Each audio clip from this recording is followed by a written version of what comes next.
मित्रों नमस्कार। मैं हूं आपका मित्र, आपका सखा, आपका फ्रेंड, आपका हितैषी, आपका मित्र, आपका वेल विशर कमल नंदलाल और मैं आप सभी दर्शकों का हार्दिक अभिनंदन करता हूं, आपका स्वागत करता हूं, आपका वेलकम करता हूं। एस्ट्रो तक की खास प्रस्तुति कमल नंदलाल के महा उपाय जो आपके जीवन को सरल, सुगम और सफल बनाए। एस्ट्रो तक के इस प्रोग्राम कमल नंदलाल के महा उपाय का जो मूल उद्देश्य है वह है आपके जीवन की जटिल से जटिल समस्या का सरल से सरल समाधान देना, आपके जीवन में सकारात्मकता लेकर आना और नकारात्मकता को दूर करना। हर प्रोग्राम का एक अलग उद्देश्य होता है। तो हमारे प्रोग्राम का उद्देश्य है कि ज्योतिष के गूढ़ ज्ञान से कुछ ऐसी चीजें निकाल कर लेके आएं जो ना सिर्फ वैदिक एस्ट्रोलॉजी पर टिकी हुई हों, जो ज्योतिष के अन्य ग्रंथों पर भी हो आधारित हो और लाइफ को सिंप्लीफाई करने के काम आए। ज्योतिष का एकमात्र मकसद ये नहीं है कि आपको सिर्फ ये बता दिया जाए कि ऐसा होने वाला है। वहां तक वैदिक एस्ट्रोलॉजी ठीक है, लेकिन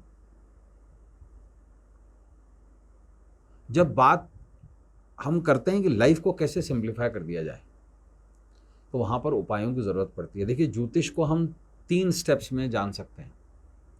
एक है ज्योतिष का गणित, जो कैलकुलेटरी पार्ट है। वहां पर हम ज्योतिष को कहते हैं ज्योतिष एस्ट्रोलॉजी इज साइंस, क्योंकि इसमें एस्ट्रोनॉमी, इसमें मैथमेटिक्स इन्वॉल्व है। दूसरा सेगमेंट है प्रेडिक्शन, और मैं यूं कहूं कि प्लैनेटरी और the heavenly bodies movement and their effect on human life. वहां पर आ जाती है कला, आर्ट्स। क्या होने वाला है, कैसा होगा और उसका क्या हमारे जीवन पर प्रभाव पड़ेगा, ये ह्यूमैनिटीज का यानी कि आर्ट्स का विषय है। अब हमने ये जान लिया कि गणित के अकॉर्डिंगली कि क्या गणित है, और कला के माध्यम से ये जान लिया कि क्या होने वाला है। अब मान लीजिए जो होने वाला है क्या वो होगा, और अगर वो होगा तो क्या हम उसके अगेंस्ट में कुछ कर सकते हैं उसको रोकने के लिए। मान लीजिए किसी पंडित जी ने आपको ये कह दिया कि भैया ये आपके साथ में कोई मिस हैपनिंग हो सकती है और इस तारीख से इस तारीख के बीच में हो सकती है, तो आप एक ओडी फोर्स लगाते हैं, एक वाइटल फोर्स लगाते हैं उस चीज़ को टालने के लिए। मान लीजिए कोई एक्सीडेंट बता दिया, तो आप क्या करेंगे कि गार्ड लेंगे, है ना। अब जैसे क्रिकेट खेलने वाले भी तो गार्ड लेते हैं ना, क्योंकि वहाँ पर भी तो बॉल लग सकती है ना, सर पर लग सकती है, पेट पर लग सकती है, चेस्ट पर लग सकती है, कहीं भी लग सकती है बॉडी की। हेलमेट पहनते हैं, है ना। और यूजुअली अगर इधर लग जाए बॉल, बड़ा नुकसान हो सकता है। तो गार्ड, तो वो एक तरीके की रेमेडी है ना। जैसे मान लीजिए अभी कोरोना आया था तो हमने मास्क लगाया था, वो भी एक रेमेडी है ना, बचाव है ना।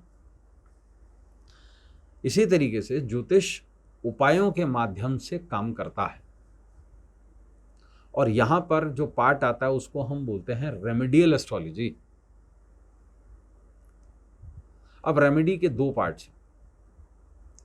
एक प्रिकॉशन, जैसे मैंने कहा हमने कोरोना का मास्क लगाया तो वो प्रिकॉशन है, हेलमेट लगाया वो प्रिकॉशन है क्रिकेट में। और एक जो चीज घटित हो जाए, अब उसको कैसे ठीक किया जाए, या घटने वाली हो तो उसको कैसे ठीक किया जाए, या घट गई हो तो उसको कैसे ठीक किया जाए। मान लीजिए आपको प्रिकॉशन ये था कि आपको स्टॉक मार्केट में इस तारीख से इस तारीख के बीच में पैसा नहीं लगाना है, वो प्रिकॉशन है। मान लीजिए आपने लगा लिया, अब क्या, अब रिकवरी कैसे। कोई जादू नहीं है कि ईश्वर आएगा और आपकी जेब में पैसा डाल के जाएगा, होता ही नहीं है ऐसा। हम लक्ष्मी पूजन करते हैं तो उसका उद्देश्य क्या है, कर्म। कैसे, पंडित जी जब भी पूजा करवाते हैं ना, तो क्या पूजन कर्म करीशे बोलते हैं, कर्म करिए। और ये पूजन क्या करता है, हम ये पूजन क्यों करते हैं, हम षोडश मातृका का पूजन क्यों करते हैं, नवग्रह को हम क्यों बुलाकर उनका मंडल बनाते हैं, षोडश मातृका का मंडल बनाते हैं, माँ लक्ष्मी का मुख्य मंडल बनाते हैं, है ना, कुबेर का हम मंडल बनाते हैं। अगर विस्तृत अगर आप महालक्ष्मी का पूजन देखें दीपोत्सव पर, जो रात को सिंह लगन में होता है या वृष लगन में होता है, तो उसके अंदर प्रॉपर तराजू का भी पूजन होता है, स्याही और दवात का भी पूजन होता है, काली मान करके उसको पूजन किया जाता है ना। वाणिज्य का पूजन होता है, वण का पूजन होता है, तराजू का, तोल का, और बही का पूजन होता है। बही मतलब सरस्वती, वो जो ज्ञान जो हमको लिखने की स्थिति देता है कि क्या घटत क्या बढ़त, क्या लाभ क्या हानि, और ये सब कुछ हम महालक्ष्मी को प्रसन्न करने के लिए करते हैं। तो अष्टदल कमल हम चढ़ाते हैं, कमल गट्टों से हवन करते हैं। तो उसके पीछे का उद्देश्य क्या है, उसके पीछे का उद्देश्य है मूलतः हम लक्ष्मी को प्रसन्न करते हैं। तो ऐसे में हम एक रेमेडी ले रहे हैं। आज जिस हम विशेष विषय को लेकर आए हैं वो है आर्थिक नुकसान से बचने का महा उपाय। बड़ा सिंपल है। हम क्रय विक्रय दोनों करते हैं, सब्जी लेते हैं, है ना, और अगर हम कोई बिजनेस करते हैं तो वो बिजनेस भी जो है वो किसी न किसी चीज़ पर आधारित होता है। तो ऐसे में क्या किया जाए कि हमें आर्थिक नुकसान से हमारा बचाव हो जाए। देखिए, लाभ क्या है, शुद्ध लाभ क्या है। हम सभी लोग इनकम टैक्स रिटर्न फाइल करते हैं। उस समय हम ये देखते हैं कि हमारी ग्रॉस इनकम कितनी हुई है, फिर हम देखते हैं हमें नेट प्रॉफिट कितना हुआ है, फिर उस नेट प्रॉफिट पे हम टैक्सेशन भरते हैं और हमें नेट रिजल्ट मिलता है, टैक्स डिडक्ट होकर के जो शुद्ध इनकम मिलती है।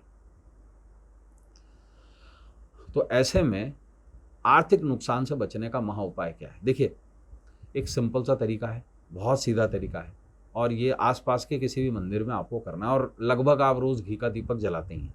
तो ऐसे में क्या करिए, देखिए, शुक्रवार से शुरू करके 22 दिन लगातार ये आपको उपाय करना है। क्या करना है, शिवलिंग के निमित्त गाय के घी में इत्र मिलाकर दीपक जलाना है, बस। और ये आप देखिएगा, शीघ्र अतिशीघ्र जो आर्थिक नुकसान की स्थिति है उससे आप उबर जाएंगे और आपको प्रॉफिट्स होना शुरू हो जाएगा। बिकॉज इकोनॉमिक्स का एक रूल है, the money you really save is the money you actually earned. तो दोस्तों, ऐसे ही एपिसोड्स को लेकर कल हम आपके सामने फिर प्रस्तुत होंगे। आज के लिए बस इतना ही, इजाजत दीजिए। नमस्कार, नमः शिवाय। अगर आप मुझसे जुड़ करके अपनी समस्याओं का समाधान चाहते हैं और चाहते हैं कि आपकी समस्याओं को ज्योतिष के माध्यम से सुलझाया जाए, तो आप हमसे संपर्क कर सकते हैं, जुड़ सकते हैं एस्ट्रो तक पर।